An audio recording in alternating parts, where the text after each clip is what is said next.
Je vais appeler maintenant Michèle Saban. Michèle, qui est la présidente du R20 en France et qui est une fidèle des universités d'été 5T depuis maintenant plusieurs années. C'est à vous.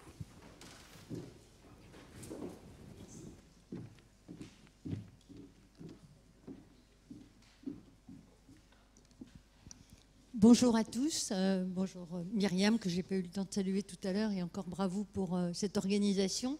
C'est vrai que je deviens une fidèle, mais La Rochelle, je venais dans d'autres universités avant, mais de le faire tous les ans comme ça, et je voulais remercier monsieur le maire, mais qui nous a peut-être quittés. Alors, le thème de ce matin m'oblige à dire que quand même c'est la réussite de la COP21, parce que la prise de conscience, elle s'est opérée à ce moment-là.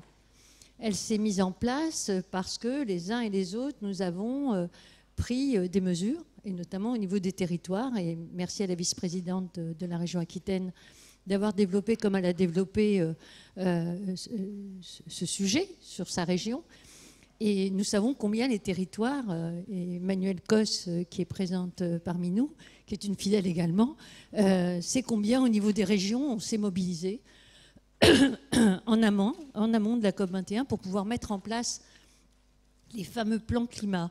Mais si les responsables de la COP21 n'avaient pas pris conscience eux-mêmes que l'enjeu de cette COP est passé par les territoires, les villes, les régions et surtout la société civile, je pense que la COP21 n'aurait pas eu de signature comme cela s'est fait. J'ai entendu tout à l'heure dire que les États-Unis étaient sortis de la COP21. Non, il s'agit de M. Trump. Parce que les gouverneurs américains, eux, se maintiennent dans l'accord de Paris, et notamment dans quelques jours à San Francisco, en Californie, se tiendra une grande réunion justement pour dire au monde que les États-Unis ne sont pas sortis de la COP21, puisque les gouverneurs, enjeu majeur de cette COP, donc les territoires, sont et restent dans la signature du pacte de Paris. Alors, je voudrais remercier Monseigneur l'évêque et lui rappeler que pendant la COP21, notre ex-ministre, Nicolas Hulot, avait tenu le sommet des consciences pour la première fois au monde, reliant toutes les religions.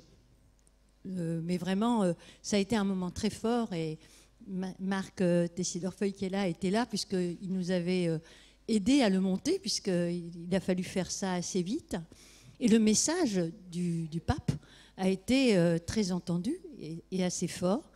Il est vrai qu'aujourd'hui, que lorsque nous parcourons le monde pour aller voir dans nos territoires comment l'application de l'accord de Paris se met en place, on voit que la prise de conscience au travers des religions est vraiment très très forte. Et je vous remercie de votre message parce qu'il est utile aussi de rappeler aux experts, aux chefs d'entreprise, aux élus et j'allais dire, à ceux qui actionnent pour cette signature, que la religion est fondamentale dans les bases que nous souhaitons donner aux populations. Et je voudrais rajouter une chose, c'est l'éducation. Alors je l'avais dit à Myriam, dans E5T, il faudrait rajouter un sixième E, c'est l'éducation. Ça a été évoqué tout à l'heure par le président de l'université. Aujourd'hui, nous ne pouvons plus rien faire sans éducation, notamment sur la question des énergies renouvelables et notamment sur l'environnement et l'écologie. Pourquoi ? Parce que c'est à la base et notamment au niveau des enfants. Je le vois en Afrique, puisque je travaille beaucoup pour les femmes. Sur un projet en direction des femmes africaines, sur un fonds qui va permettre de développer la formation, l'éducation à l'environnement et aux énergies renouvelables. Ce que nous souhaitons faire, c'est justement mettre l'éducation au cœur de nos sujets.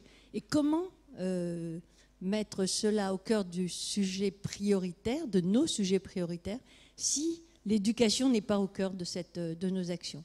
Alors moi, c'est un enjeu fondamental parce que je le vois aujourd'hui, vous avez des enfants en Afrique qui mettent 2 heures pour se rendre à l'école pour aller apprendre.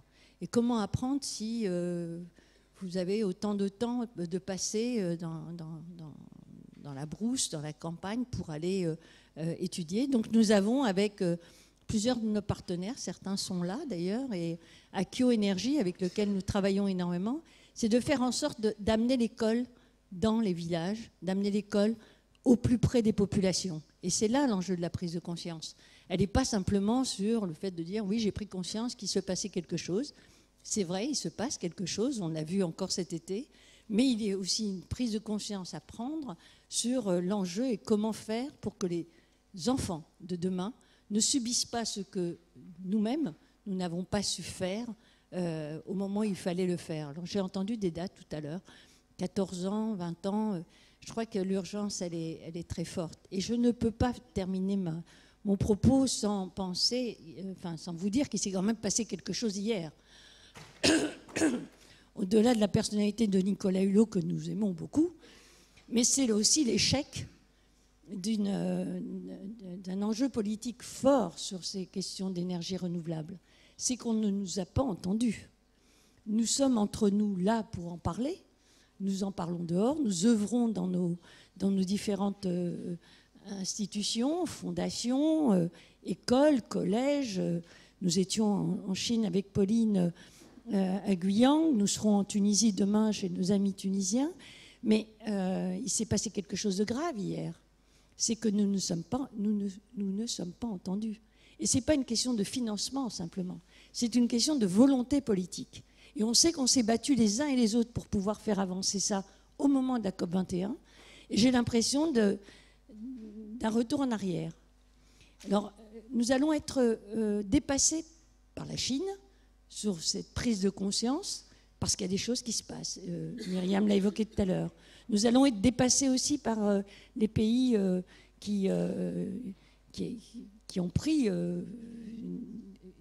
qui ont signé l'accord de Paris et qui la mettent en application. Mais je ne peux pas aussi ne pas évoquer la crise migratoire, parce que ça va aller de pire en pire et grandissant de mal en pis.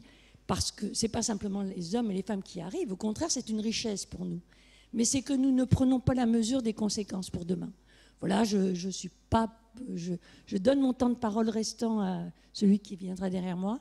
Et je voulais vous dire que c'est très important d'avoir ce point ici à La Rochelle avant de commencer nos années, je dirais, de travail, parce que ça va nous rythmer sur le reste du temps. Je vous remercie.